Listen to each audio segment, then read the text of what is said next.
বন্ধুরা, এগুলো হচ্ছে আনারস। বহু পুষ্টিগুণে ভরপুর জনপ্রিয় ফলের নাম হচ্ছে আনারস। এই আনারসে vitamin A, vitamin C, calcium, potassium, তারপরে ফসফরাস, ক্যালোরি, ফাইবার আর অনেক ধরনের গুরুত্বপূর্ণ ভিটামিনে সমৃদ্ধ। এইসব অপরিহার্য উপাদানগুলো আমাদের দেহের পুষ্টির অভাব পূরণ করতে গুরুত্বপূর্ণ ভূমিকা পালন করে থাকে। সহজলভ্য এবং জনপ্রিয় এই ফলগুলো সারা বছরই কম বেশি পাওয়া যায় এবং আমরা কিনে মাঝে মাঝে খেয়ে থাকি।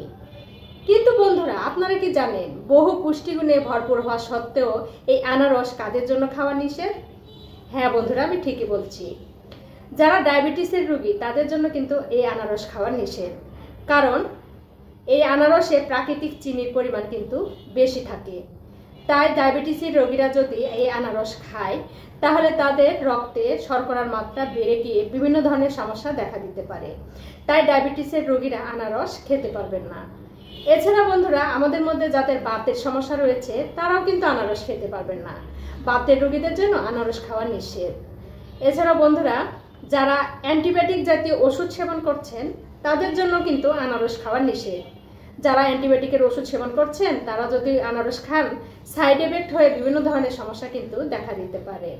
এছাড়াও বন্ধুরা, যারা গর্ভবতী মহিলা আছেন তারাও কিন্তু আনারস খেতে পারবেন না। গর্ভবতী মহিলাদের জন্য আনারস খাওয়া নিষেধ।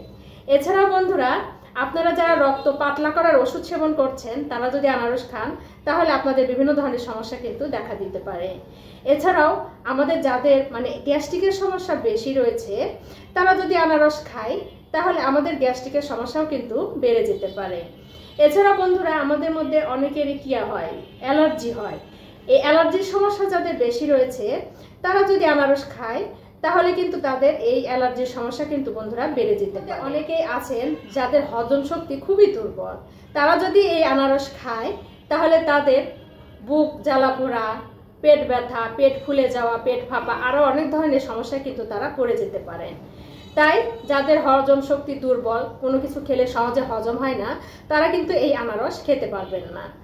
এছাড়া বন্ধুরা, আমরা সকলেই জানি যে আনারস এবং দুধ যদি আমরা একসঙ্গে খাই তাহলে আমাদের শরীরের মধ্যে বিষক্রিয়া হয়ে একজন মানুষ কিন্তু মারাও যেতে পারে। তাই কখনো আনারস এবং দুধ একসঙ্গে খাওয়া যায়। বন্ধুরা, এতক্ষণ আপনারা শুনলেন বহু পুষ্টিগুণে সমৃদ্ধ হওয়া সত্ত্বেও এই আনারস খাওয়ার কিছু ক্ষতিকারক দিক। তাই বলে কি আমরা আনারস খাবো না? আমরা অবশ্যই আনারস খাবো। আমি এতক্ষণ যে সমস্যাগুলোর কথা বললাম, এই ধরনের সমস্যা যাদের মধ্যে নেই তারা অবশ্যই আনারস খাবেন। অবশ্যই প্রতিনিয়ত আনারস খাবেন এবং আপনার শরীরের মধ্যে বিভিন্ন ধরনের রোগ প্রতিরোধ ক্ষমতা গড়ে তুলবেন।